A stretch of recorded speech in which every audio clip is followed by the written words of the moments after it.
Folks, welcome to Retro Reload, where we love to read. I am Dash V. I'll be hosting today, but I'm not alone. We got a special guest, but we'll get to him last. Who else do we got with us today? I'm Jeremy. I'm Lizzy Hedgehog.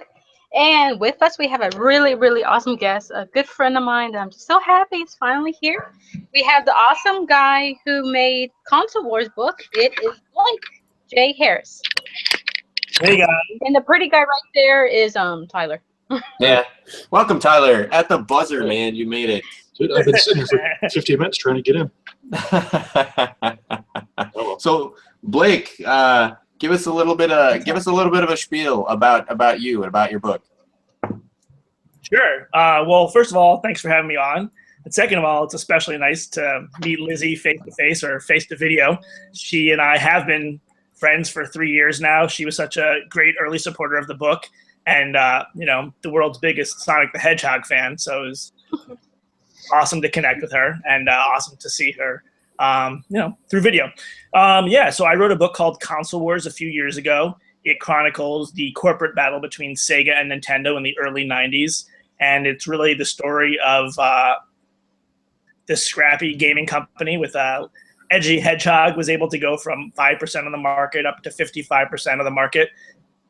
And despite me using words like market share, and percentage, you know, the book is not dry. As a testament to the characters involved. It's really just an incredible human story that I was lucky to tell, and fortunate to tell as well, because it's the story of my childhood, Sega Nintendo.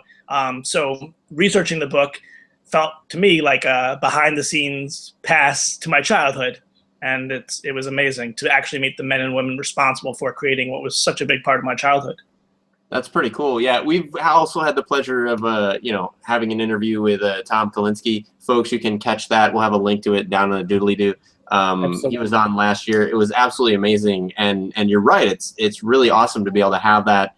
You know, as a adult now, looking back on your childhood, you know, to talk to some of these industry legends and have them actually be willing to give you the time of day is kind of amazing. But we only got to talk with one such industry titan. You got to talk with a couple. So we'll get into some questions on that. There's some folks in the live chat that have questions for you as well. Folks, we took some of your questions beforehand and threw them into the mix. But anytime during the show, you could feel free to throw out questions there, and if we catch them and they're appropriate, if we catch them and they're appropriate, we'll field them on the show. If they're not appropriate, we'll send them all to T Pugmire.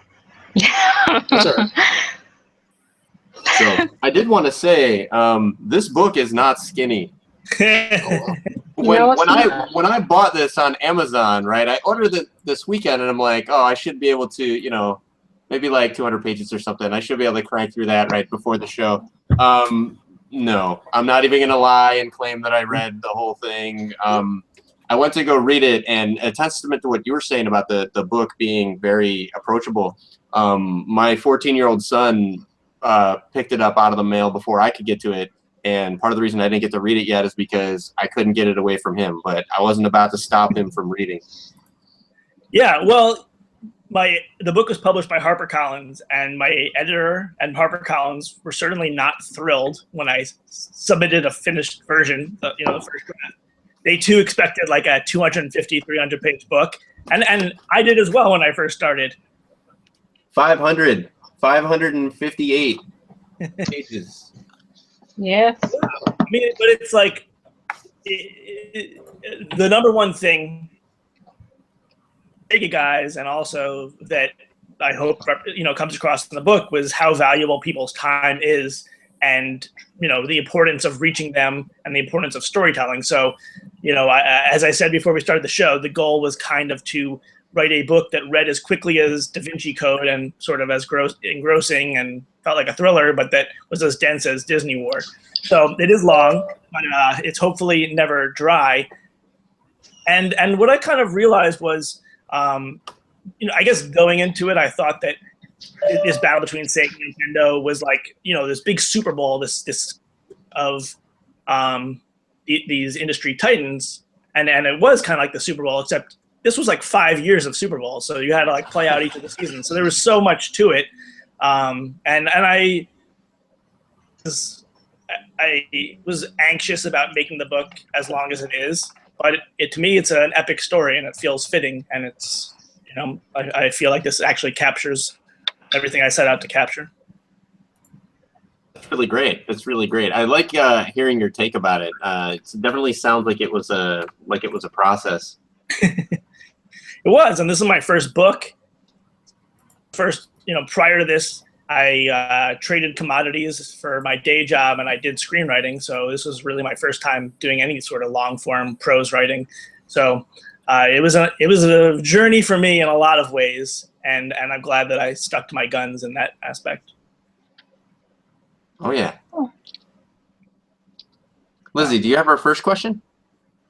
Well, let's go ahead and jump in. How long did it take you to write the Console Wars book? I mean, I know there's the hardcover version that I have, the soft cover version. There's the, I guess, the download version, but like the actual book, how long did that take to write you? Yeah, it's a good question. It took me, I'd say, about 3 years to write. The first 2 years were primarily spent just doing interviews, not even actually writing the book. Although, as I got to learn more and more, I started structuring it out and kind of plotting it, but it wasn't actually writing chapters. So there was about 2 years of interviews. I ended up interviewing over 200 people from these companies and from other you know, industry participants of that time, whether they were third-party developers or retailers or just industry analysts. And so, you know, to me, that was like where the book was made. It was hearing all these different people's perspectives, and of course, speaking with the main characters so many times. And then the writing itself took about a year. And I believe I turned in the book, that first draft that my editor was not super thrilled about, in December of 2013. And then the book came out in May of 2014. And so it's been a little over 3 years now since it's been out. An awesome book. Really is. That is really awesome. That's amazing. So, what was the most interesting or surprising thing you unearthed while writing it? You said you talked to over 200 people. Yeah, I mean, there's so many surprising things. I know it sounds kind of cliche to say that, like, on this, which was 3 years, I was genuinely excited about it, which was so unlike any other creative project I worked on, where I think it's normal to kind of get like burnt out or to go through periods where you just don't even want to look at it, or you're not sure really what you're doing. But every day there was always some interesting tidbit. Some of it was just new to me, you know, by looking through archives on the internet or old magazines, and some of it was stuff being told to me for the first time by these people who were there. The most surprising thing to me, not to do too much of a spoiler alert, was the potential collaboration between SEGA and Sony, which would have led to something like the SEGA PlayStation, and basically some sort of partnership that would have replaced the SEGA Saturn, or at least had Sony more involved. You know, that's interesting for many reasons. And that's in here? No, Folks, this is the first time I've ever heard of anything like that, so now I'm really excited to start digging through this. Yeah, well, I mean, I think that I'm sure anybody somewhat knowledgeable or who lived through that, like yourself, you know, one of the big questions you have to be wondering is like, what happened to SEGA? What'd they do wrong? Why? They're obviously around today. They are a software company, just not a hardware company, but they're not what they once were and what we would have expected them to be. So that was, you know, that situation with Sony goes a long way towards answering why they're not here. Not necessarily the fact that they partnership, but just the reasons why give you a sense of what made SEGA do things the way they did. They're, you know, they're a unique company. Mm-hmm. Very nice, very nice. Were there any myths while you were going through this? Was there anything that you'd constantly heard or maybe even read on the internet that was kind of taken as ground truth, that when you went to talk to some of these folks, they go, no. Anything you squashed? There was a ton of things. Unfortunately, I don't have great specific examples, but you know, I think one of the biggest problems with video game journalism in general, and I don't want to approach this from like being on a high horse, it's just, you know, it's a lot of it is repeating what you see elsewhere. It's you know, it's not firsthand research. And so just in general, the most surprising thing to me, that so much of what's out there gets parroted, and it's understandable. Like if I was writing a paper and I wasn't able to speak with someone, I would just get the information from Wikipedia or from somewhere else. But nobody really verified it the first time, and so you just kind of get this like infinite mirror effect. You know, like a bad example that comes to mind is the Mike Tyson Punch-Out game. I think that it says that they paid him $50,000 for the game, which is not true. Every single article about Mike Tyson's Punch-Out. And the other thing is, and it kind of hits at something we were talking about before the show, is just about history in general. I think that for obvious reasons, when history is condensed into sort of like an encyclopedic form, it just seems like there's one fact, like here's why this happened, and here was the result of this. And you know, history, our lives included, is so complex. It's such a confluence of different factors and also different perspectives. So, you know, I think it really surprised me as a first-time writer and really a first-time journalist. Different people saw situations and how much of an emotional component there was to history. I think that, you know, a big part of Sega's success in America was because of those people involved, and because they were so passionate and so and you know, able to think outside the box in such a nimble way. And you know, I think that captured in the book, and it's something that is hard to kind of express in a sentence. I guess you can say they think outside the box, but what does that really mean? And so you kind of got to see it. So seeing that stuff in person, the other most surprising thing to me, though I guess it doesn't really, you know, it's not really dispelling an urban legend, but it was just really interesting that 20 years later, the people from Sega still really don't like the people from Nintendo, and the people from Nintendo still really don't like the people from Sega. You know, I kind of initially thought it would be like a, you know, sort of like a Magic Johnson, Larry Bird thing, where it's two great competitors, but they respect each other, you know, all these years later, and they're friends now. But no, they really don't like each other. Yeah, now I don't know if we talked with I kind of threw it out there as just kind of like an ad hoc, like, you know, off the cuff comment when we had Tom on the show, but I made some comment about you know, the CEO of Nintendo America throwing Sega so far under the bus in front of Congress that you know, they could practically read off the license plate numbers. And I didn't expect he'd take the question, but he took it, and he unashamedly ran with it and was like, yeah, man, they totally, you know. So but you're right. And I guess to kind of put it in perspective, like when, I mean, to have a company try to leverage the federal government to take you out, I think that basically, I think that move guarantees that there's gonna be like a lifetime of I really don't like you. I mean, that's beyond a okay, you one-upped us in the ad campaign. Okay, you beat us by $5 on the price. It's like, dude, you got the U.S. government to tell parents we were a shitty company. Like, seriously? Yeah, like that. I think that another thing that's typical with history and anybody's retelling is, you know, heroes and villains. And it's really easy to look at this story as a David and Goliath story, and that Sega's the good guy, Nintendo's the bad guy. Nintendo threw Sega under the bus with Congress, which is a pretty accurate description.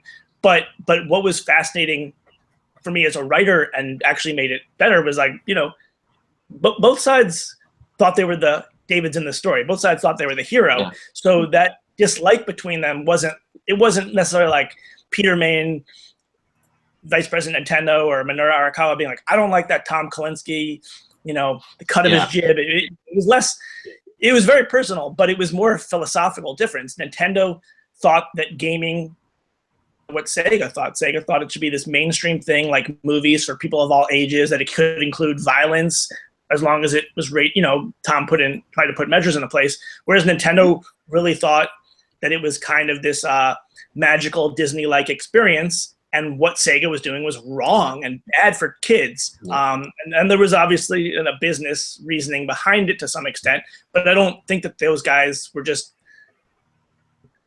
in bad faith necessarily. Maybe the way they went about it. I think you're exactly. Oh, we got echo. Oh, we got echo. What happened? Is somebody watching the stream? All right, folks are muting. Okay, it was Jeremy or Tyler. Not sure which. We got some weird feedback there for a moment. Apologize, folks. But I was going to say, Blake, you know, I love that outlook on it, right? That even though there were these things happening, right? Like it wasn't. I agree with you. I don't think it was driven by, you know, either these people being evil. Although one could argue that perhaps because Nintendo had a more Disney view of the world, maybe they truly believed that Sega was kind of teetering on the edge of evil. But you know, I think if you look at where the industry is now and where gaming is now, I think what's been learned by everyone is that both Nintendo's vision and Sega's vision for what gaming was right. They just weren't complete, right? They both had the right perspective. There are definitely families that I've seen and households that I've been in where they want gaming to be this kind of family-friendly Disney-like experience.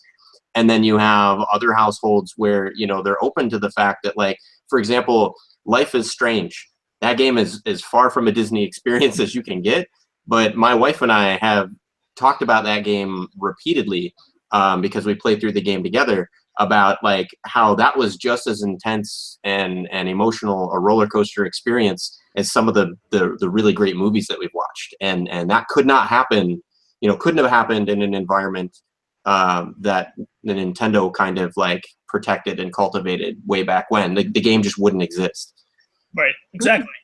Yeah, I mean, and the kind of interesting thing is that philosophically, you know, if Sega is more of like an open system, you know, open to all sorts of different content, you know, if they're all about freedom for developers and creators, whereas Nintendo is more about a certain threshold of quality and a certain type of content. You know, philosophically, I side with Sega. I love the idea that people can create strange games or, you know, experimental games and also sports games. That wasn't really something Nintendo did. You know, all these different things. Though, in terms of the game content, I probably prefer the Nintendo. You know, I still love Nintendo to this day. Well, that gets to it, Tyler. Tyler, you might as well throw out your. You might as well unmute Tyler and throw out your question. Okay, so the book is called Console Wars, right? So which side in the war are you on? Or do you have a side? Like, who do you prefer? Good question. Well, I'll give the viewers and listeners a little bit of background on myself, and that kind of gets into why I wrote the book. So, you know, I'm 34 now, and I grew up at the height of this battle. And prior to the 16-bit generation, like 1 in 3 households in America, my brother and I, my family, we had an 8-bit NES system, which we absolutely loved. It was the greatest thing ever.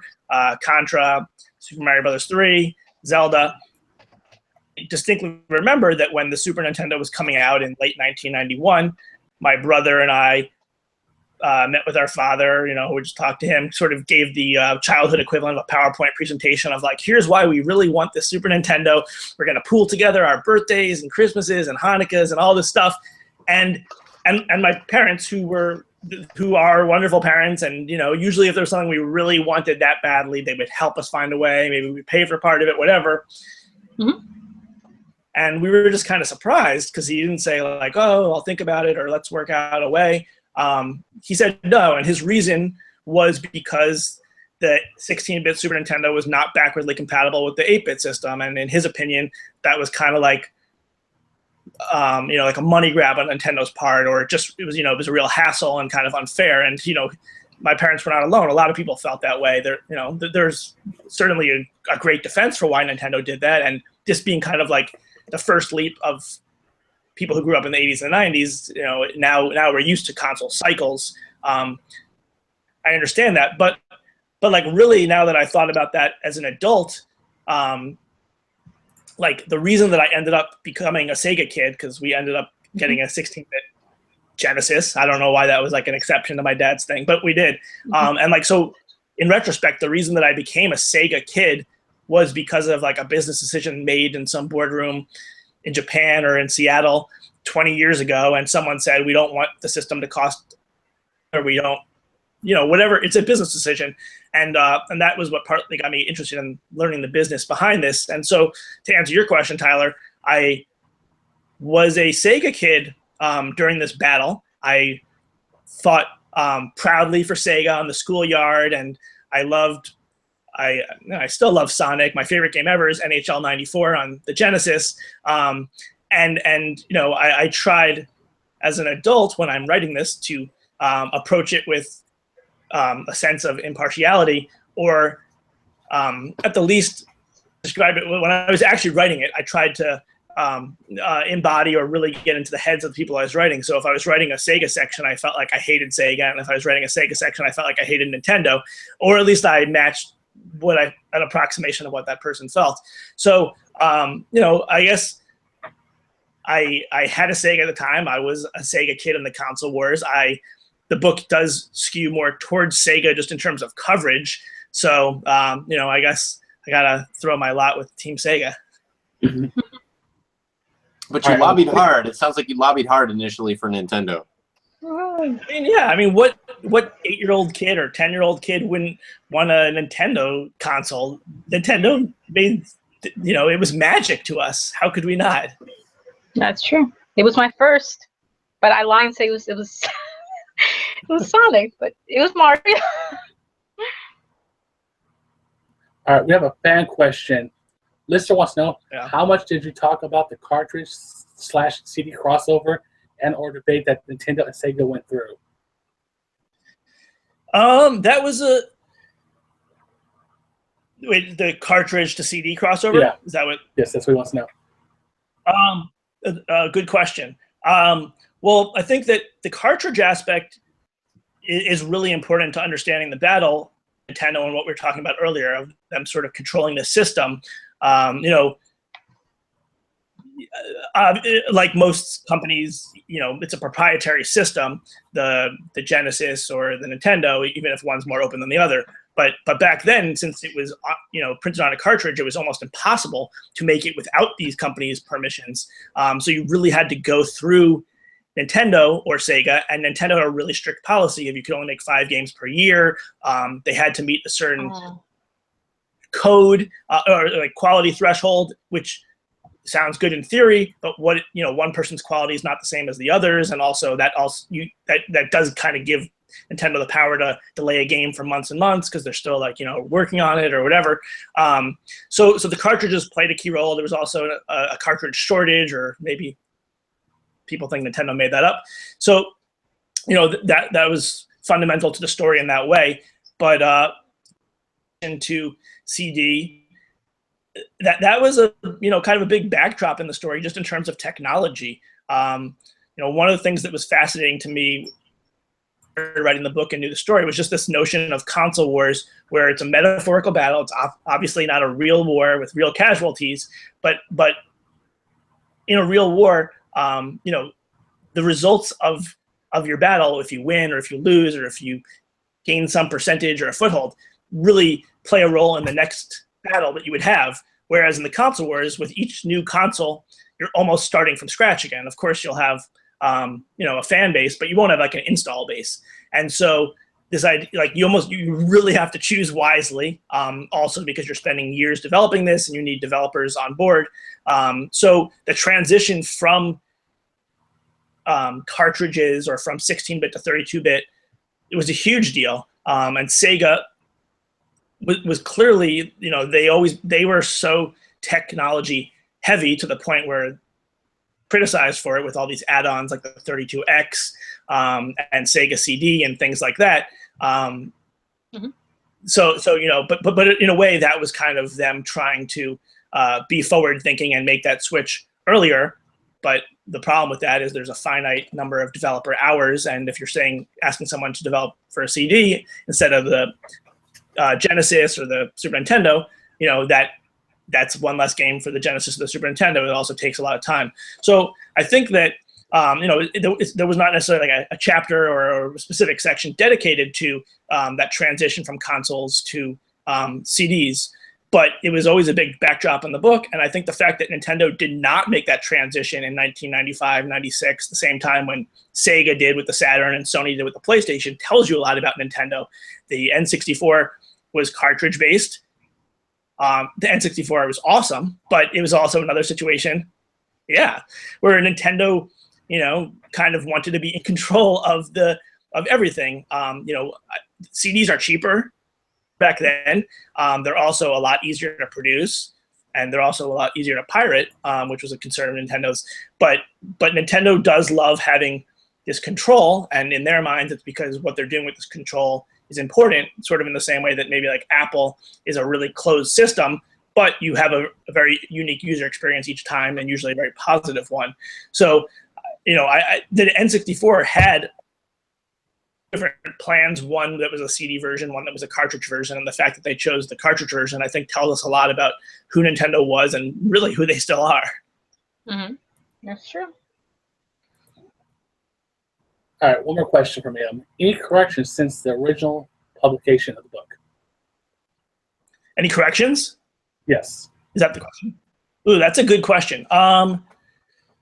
It's also good because I should probably put up a section on my website that notes them. There's a handful of corrections, but none that I think a person would notice. Like, it would maybe just be like a release year, getting it off by 1 year.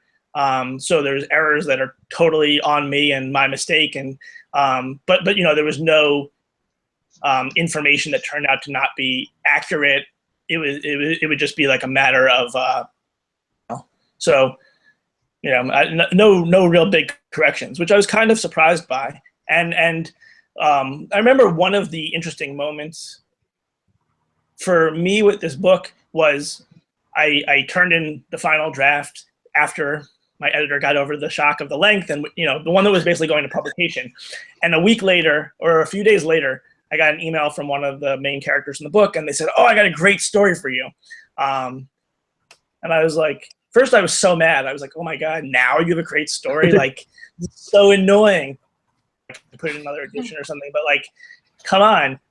And then as soon as I was angry, I was like, why am I angry? There's, even though the book's 550 pages, it doesn't capture everything. There's no such thing as capturing everything. And so there's always going to be more. And I wrote this book because I love the subject. So the fact that there's more out there is kind of exciting.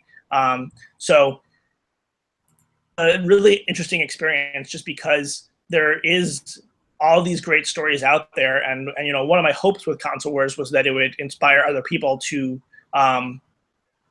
speak with first-person sources and write similar types of books, and also give me a foot in the door to try to tell these stories. Whether it's a one-off story in like a magazine article or just tweet a photo. There's so much exciting stuff out there, and this is really just the tip of the iceberg. Jason from the chat asked a question that's pretty similar to one that I already had. So I'm going to Jason, I'm going to merge your question with mine there. He asks how different it was interviewing Sega execs and folks versus Nintendo execs and folks. And to that, I guess I also want to flavor the question with, you've already mentioned here on the show that the book is a bit more Sega heavy than Nintendo heavy. Was Sega more were former and current Sega folks more accessible than Nintendo folks? Yeah, it's a great question. The one that you just asked, that we talked about briefly before the show, and who's it? Jason's question. Yeah. Certainly just one thing is you said, former Sega and current Sega people. Nobody from the book that was at Sega is currently with Sega anymore. The same is not true for Nintendo. Nintendo is a company that's much more fits the Japanese model, where you work at a company for your entire life, whereas Sega was much more like a Silicon Valley company, a startup in a lot of ways, where you kind of come in, get out. It was still absolutely very close-knit and like a family, but it wasn't this sort of for life kind of thing. And just in general, what we all must know from Nintendo's reputation, they're very tight-lipped. They don't do a lot of press when they don't have to. When they do press, it's usually game oriented, not about the people or about the decisions. So it was very hard at first to Nintendo people and to speak with them. Another significant thing is there's less of them. Nintendo remained a very small company through their success and through their lack of success and through their success again, whereas Sega, more like a Silicon Valley company, grew really quickly and they fell really quickly, and there was hundreds of people there. So, early on, coming into somebody who had no prior writing credits, at least that were impressive, and trying to approach this company that's notoriously doesn't speak with people, it was very, very hard. To answer your question, I would say that originally I envisioned the book being a 50-50 split between Sega and Nintendo, a he said, she said sort of thing. I almost, in my mind, it was like one chapter Sega, one chapter Nintendo. And then by virtue of the fact that it was harder to speak with Nintendo and the fact that I was speaking with more Sega people, that gave me reason to make it, shift the coverage more towards Sega, but so did the actual story. The real narrative felt like was much more compelling during this time period, because Nintendo 5 years earlier was involved in a very similar sort of David and Goliath type of story where they aimed to resurrect the video game industry, and I felt like that was their narrative. And there is a book that covers that really well. David Sheff's Game Over really is about that period, and that's an exceptional book. In a lot of ways, I kind of viewed my book as a sequel to that. His book ends in 1993, and Sega and Nintendo are at a head, and he says, who knows what's going to happen? There's this thing called the World Wide Web coming. Like, who knows? And I was like, I really want to know. Now is when it gets exciting. I don't think it's going to take off, honestly. Like, people sitting in front of their computers for hours typing at the keyboard, like, nah. It's a gimmick. Yeah, and then the other thing too, I said that there was quantity-wise, there was more people from Sega, so it was definitely easier to speak with them. They also didn't need to get permission from Sega to speak with me, because they were no longer affiliated with the company, nor did they, some of these people had retired a couple years earlier, but felt it close with Nintendo that they should at least get some sort of permission. But in terms of the sheer number of hundreds versus dozens to find Sega people, but also in terms of the story, I think that at Nintendo, the decision-making power was really concentrated amongst a few people, like Howard Lincoln and Minoru Arakawa, the son-in-law of, and a few other people. And so that was very different than Sega, where Tom Kalinske made it a real effort to make it a group decision-making process. So hearing people talk about how decisions were made felt like it was more interesting to hear from different perspectives than it was from Nintendo, where it was more about it came from the top down and they just carried out orders, which is still impressive. You have to execute, but the way that like one story, one of my favorite stories, was just Sega sort of changing their entire presentation for CES on the fly based on information they got from Nintendo. So they were up all night in this hotel working and changing their presentation. That's something that Nintendo would never do. They'd have to get approval from corporate, and they have to go through a weeks-long process with their advertising company. But Tom, he sent his people out. Someone came back with information. What's the best way to handle this? And over the course of 24 hours, they didn't just change it, but they changed it in a way that made it look like they had spent weeks preparing it for this exact way. That's covered in the book?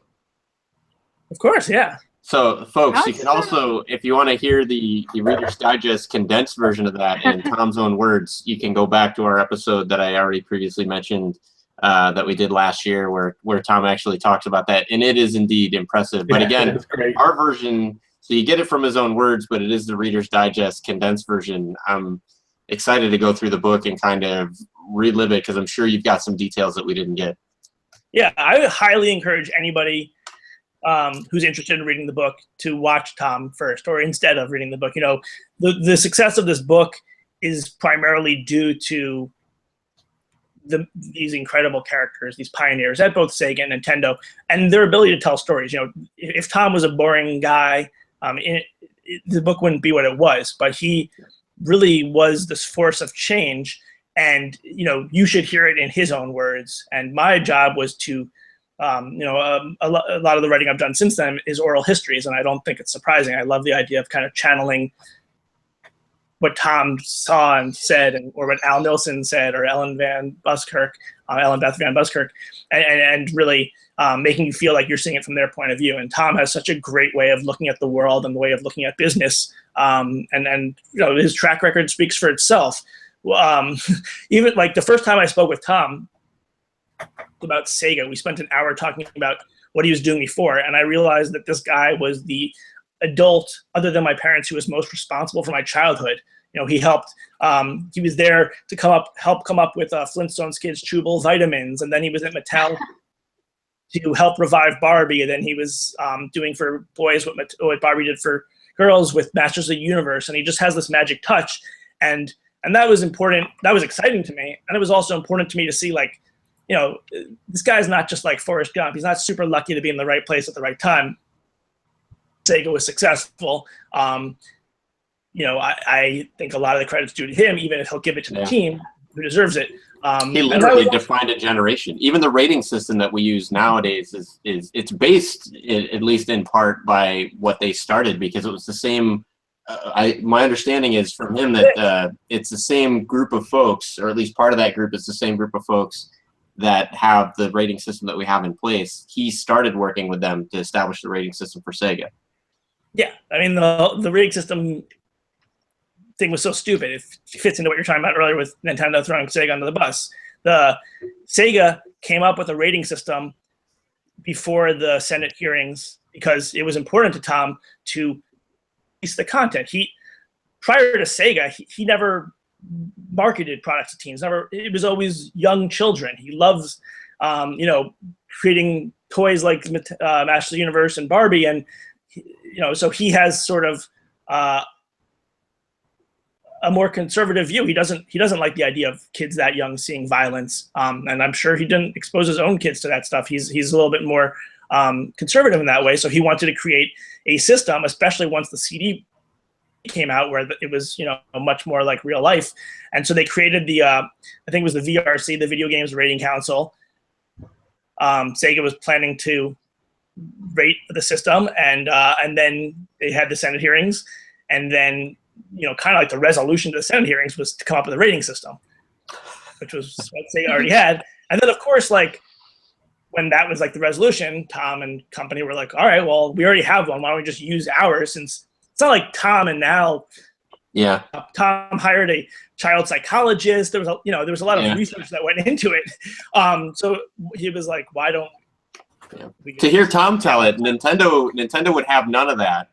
So, and Nintendo insisted that there had to be like this totally new system established, but then the new system got established by some of the same people that had worked with Sega to establish the Sega one. So exactly the same, but it was like, it had Sega's name on it, or it came from Sega. They couldn't have that perception, so they had to knock it down and then create it from scratch and create basically the same thing. Lizzy, do you have some questions to throw out there? Yes, I do. We have a great viewer. His name is Super Red.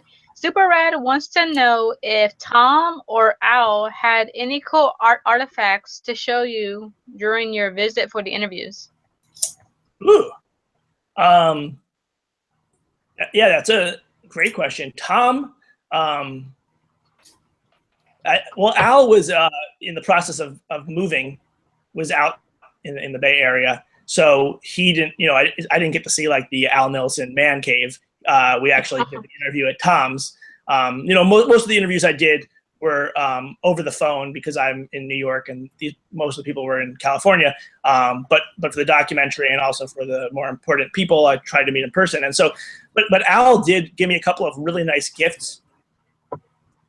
This awesome Sonic Tuesday banner that the rental places had, and it's it's like 6 feet long. So that was an awesome artifact. He also gave me this Sonic 2 pin, and he gave me a hologram from Sonic, a Sonic hologram, 3 of them that were potentially going to be on the cartridge, but they decided not to do it. So that was really the coolest one because it was something that almost happened and didn't. There's a limited supply. And then Tom, in the basement of his house, he still has like 300 Genesis boxes, and it's all. Oh wow. It hasn't been played in a while, but it's still there. He's the guy. He's the guy on eBay that's selling them for like Sega Genesis box only, mint condition, $400. So Tom, I guess none of those are like collectibles, but it was just cool to see that Tom had it, and you can imagine that back in the day he played it a lot, and he has a lot. I'm sure he played with them. He's a very family-oriented guy. And then he had the coolest stuff he had was probably the stuff from Japan. Just, like licensed merchandise, like there was some sort of caffeinated beverage in a Sonic can and stuff that I had never seen before.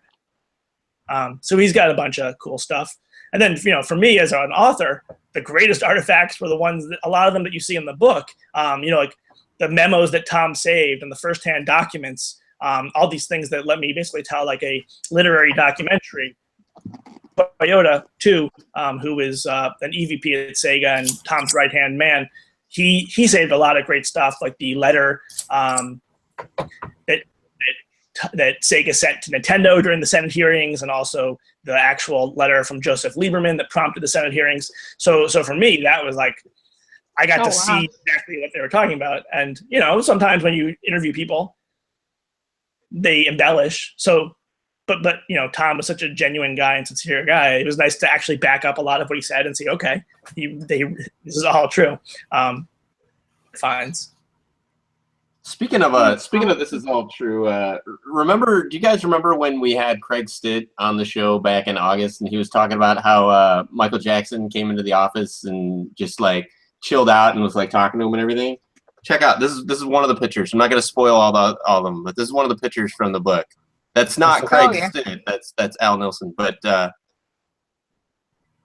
that's definitely. Awesome. So it's kind of like I was thinking of that, Blake, as you kind of mentioned. Being able to corroborate different stories and different, because sometimes you hear these stories and you're like, get out of here. Like you're eating lunch and Michael Jackson walked in. Okay, whatever. Like you're our guest. We'll be polite. We'll hear it. But then you're like, no shit. Like Michael Jackson just tooling around in Sega offices. Okay, my bad, Craig. You are the man.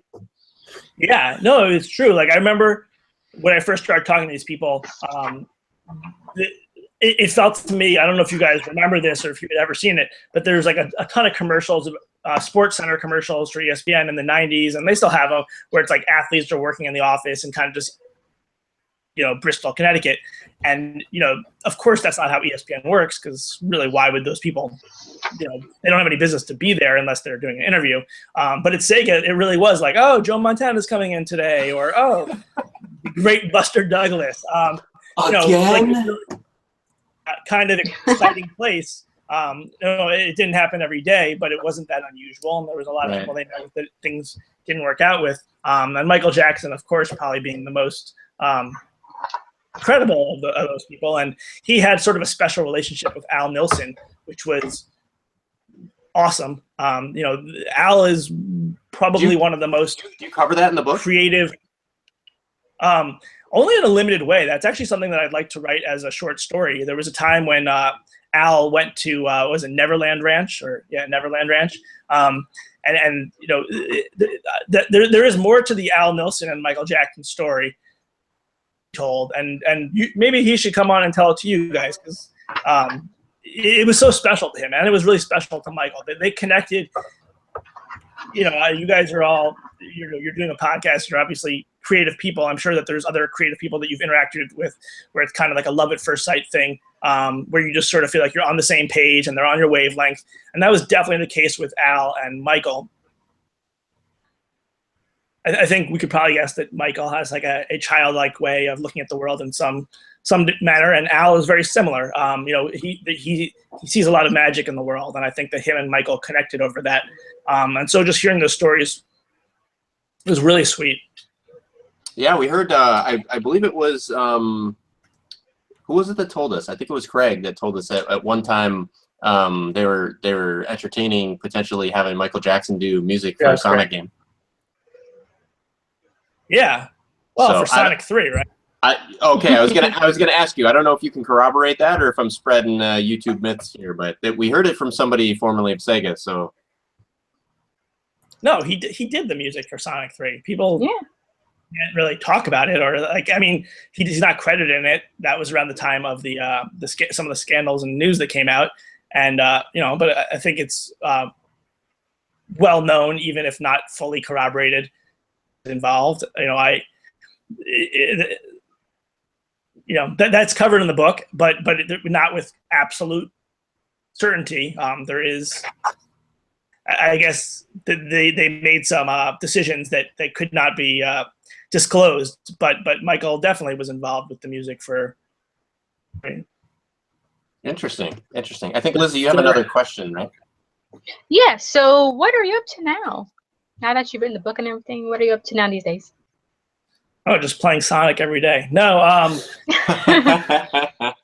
Well, like it was really interesting because like I said, I spent 3 years on this, and it was a blast. And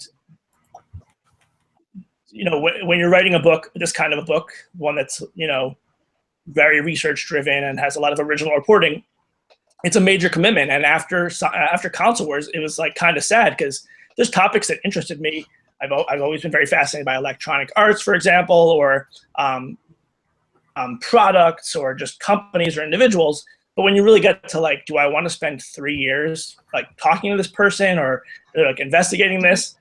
It's hard. And I remember telling my agent that it was really sad I would never write a book as good as Console Wars, because it was, you know, and he said, oh, don't worry, you know, you'll keep getting better at writing. And I said, no, I hope, but like, you know, the story is so special to so many people. So many people connect with it in personal ways, like you, Lizzy. A lot of us lived through it. Or at least it's something that a lot of people are familiar with. And then, you know, cultural aspect. Then there's actually like characters being super fascinating, the story itself being fascinating. So I never really thought I would find a topic that defined a generation or that had as big of an impact. And then I tried the Oculus DK1 virtual reality headset in 2014, and that blew my mind and made me think, this is the future. This is what's going to define so many people's lives and give us so many incredible experiences. And so that's what I've been working on for the past couple of years. And you know, I don't know whether the book will be better than Console Wars, but at least it's in the same class. You know, I don't know that anything will ever beat you know, Tom's story and Mario and Sonic. But I found a story that had everything that I wanted, and that's what I've been working on a lot. Awesome. That's excellent. We look forward to that. Thank you. Mm-hmm. Have you guys tried much VR? Have you tried VR? I haven't tried it yet before. Not yet. I want to though. Yeah, I mean, incredible. Yeah. I have one that I see. I get these monthly gaming boxes sometimes, like One Up box and Nerd Block. You have the cardboard one, similar. Right? Yeah, and but it's for the mobile phone. Yep. But I haven't tested it out yet because I'm like, well, it's not gonna work for Sonic Dash, and it's not gonna work for Sonic Boom Dash. So I go, well, this sucks. I don't want it. So I'm not gonna touch it yet. I mean, if any, like when Sonic Mania comes out, if the PS visor works for it, then I'll get it. But other than that, nah, not interested. Dinner, date night, and a movie with Sonic VR. That's what Lizzy wants. Yes. Well, I mean, what's so cool about it is, like somebody asked me the other day. They said I was talking about VR and I was getting really excited, and they said like, oh, and you know, do you think like a couple of years from now the next Mario game will be in VR? And I said, well, first of all, Nintendo's such a weird company. I would never predict anything they're going to do in a few years. So that's out of it. But then I said, and I kind of realized, like, if Nintendo was going to get into virtual reality, or if, you know, any well-known intellectual property or whatever, it's not even so much that I'd want to play the game or watch the movie. It's like I'd want to just be there and hang out. Like, imagine, you know, you could play Sonic. Maybe you'd be Sonic, or it would be a third-person point of view. But what if we could just have this conversation between the four of us in the Green Hill Zone? Like, that is awesome. And that'd be awesome. Maybe Sonic's running around in the background, and you know, you need a video clip, and Sonic runs from across the room or across the valley and brings it to us. Like, that is what I love about VR. It's being transported to another place, and you know, it would be free, or the cost of the VR thing, but we're there. You know, you don't have to fly there, and you do feel really like you're there, or at least you feel like you're somewhere else. You know, it's not it's not gimmicky. Sometimes with the cardboard experience or the, you know, it's not as immersive, of course. I mean, it's cheaper. And Google's done a great job of really introducing VR to people. But, you know, I don't think it's necessarily a bad thing, Lizzy, for you to hold out and wait for you to have like that VR experience that really catches your interest, because it is so impactful. And you know what, it's going to be there for you waiting. You know, whether or not Sonic Mania has a VR component, if not now, eventually it'll happen. You know, the technology is too incredible. But then, you know, you throw in, not to go like too crazy, but like, you know, artificial intelligence. You know, do you guys remember like the Tamagotchi little toys that people used to have, where, you know, it's like this pet that you play with? Like, what about, you know, what if every day after school or after work, you spend a half an hour in the Green Hill Zone just hanging out, or maybe in the Green Hill Zone watching TV? You could have like your own personal Sonic, and this would be a Sonic that, with machine learning and artificial intelligence, would actually remember things. Like, he would be like, hey, you know, Lizzy, remember that you have to call Tom tomorrow, or remember 3 weeks ago when you said this. Like, you know, you could actually build a relationship with these. We would never get Lizzy back, ever. Yeah, so she's already in a relationship with him. Yep. She'd just be there, like in the thumbnail with like the visor on, and just like, yeah, we'd be gone. We would be virtual reality. Sonic would be the reality. We'd be the, you know, others. I couldn't go to work. My mom would be like, "You see, you can't work today." Yes. Yeah. It's an exciting future ahead. But yeah. Absolutely. So Jeremy, Sonic wedding day, right? Jeremy, I know you're dying to throw out the last question from the chat. Yes, Lister wants to know, do you discuss any type of Easter eggs, cheat codes, or hidden room in the book? In the book? Yes. The Nintendo or Sega talk about it at all? Or do I discuss them including that? Yeah. Certainly there's a few things. You know, if there's one thing this book does not have, and that you can get from other places, is learning more about like codes and Easter eggs. You know, I think that when I wrote this book, one of the reasons I did so was because I was surprised that there were so few books like this that talked about the people behind the scenes. The ones that did exist, and there's still way too few from what I would like, are ones that tell you where the secret items are, and, you know, cheats and stuff like that. So, you know, I wouldn't recommend someone read this book for that reason.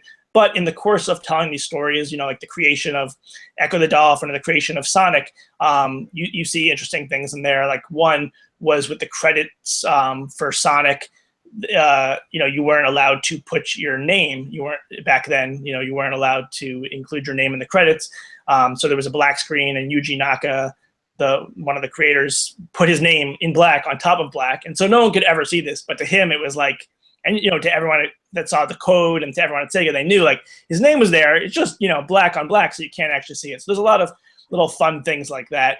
Awesome. And then, you know, it's more of like, you know, it's like a behind the scenes making of a movie type thing. Like, you know, why was Zelda set in the worlds that it was, or sort of like, you know, little factoids like that. But, you know, there are, you know, there's no like in-depth research on the Easter eggs and stuff like that. Awesome. So, folks, the book is called Console Wars. It's a quick read at a brisk 558 pages. Trust me, if my 14-year-old can pick this up and not put it down until well into what's supposed to be bedtime, I think that there's something in it for you too. So, Blake, it was great having you on the show. Thank you so much. I know that it's East Coast time for you, so I appreciate you burning the late night oil with us. Thanks so much for having me on, guys. I'd love to come back, whether after the virtual reality book or just sometime down the line. I also want to hear more from Tyler. I didn't get to hear, not from you. I actually did have one quick question. Go right ahead, Tyler. How's the movie coming along? The movie is coming along well. So there's a documentary and also a feature film. Yeah. You know, unfortunately, I don't have that much to say at this point, which I know is kind of like a bummer. But there will be a big update soon and also, you know, things are progressing, so that's good. You know, a lot of times I write for the How Did This Get Made podcast, behind the scenes stories of movies that go wrong or don't get made. So, you know, I'm glad to report that everything's coming along. Is this a console wars movie? Yeah. Seth Rogen. Ooh. Yeah. Oh, I didn't know about this. You've been sitting on that the whole show, Tyler? What? All right, folks, we're going into extra innings. Go ahead, Blake. No, yeah, I mean, Seth and Evan wrote the introduction to the book, and kind of like we were talking about before the show, for me, it was such a learning experience to write about the lives of these people and their business strategies. You know, I picked up lessons from them. It was sort of like my own version of business school or marketing. And, you know, one of the things that Sega did really well was align themselves with people who were more well-known and talented than they were. You know, Al used the phrase borrowing the cool. Like, you know, people knew MTV and Nickelodeon. They didn't know Sega at first, so they wanted to borrow, you know, be involved with, be in business with those companies. And so, you know, I as an unknown writer, first-time author, I thought it'd be great if somebody else saw the value in the story that I did. And, you know, by an incredible, you know, twist of fate or just luck, you know, it ended up Seth Rogen and Evan Goldberg were interested. And so we've been working with them for several years on a documentary and a feature film. And also Seth and Evan wrote the introduction to the book. So, you know, there will be more to report soon, but it's, yeah. Awesome. We look forward to that. So Yes, we do. all right, folks, this has been Retro Reload. We appreciate your participation in the chat. We hope that you really enjoyed the discussion that we had and taken part in the discussion. Friends don't let friends miss the live chat during the live stream. But if that did happen, we forgive you. You can always watch us post-show on the YouTube, share us on Twitter and Facebook if you would like. We don't ask for any money to support us, but we do ask that if you like what you see and you got friends that you know would also like it, share it, my friend. So, Blake, thanks again. And we'll catch you guys next week. One more thing, E3 starts Saturday. Yes, E3 starts Saturday. We'll be covering it in quite detail. We'll probably have a marathon episode on Tuesday that will go very late. Awesome. So you can join us for that in the chat. Bye, Mario, Sonic, Lizzie. Bye.